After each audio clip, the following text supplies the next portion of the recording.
قال أفتعبدون من دون الله ما لا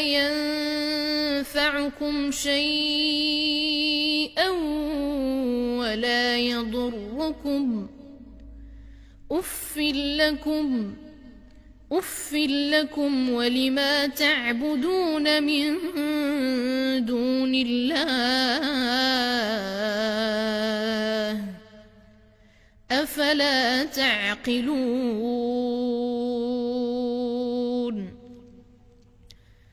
قالوا حرقوه وانصروا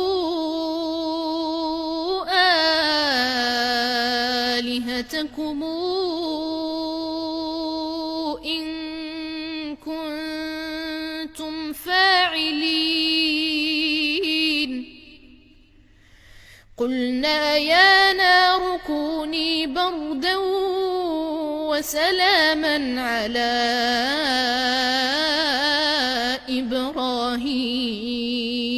إبراهيم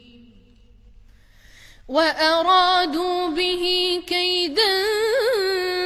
فجعلناهم الأخسرين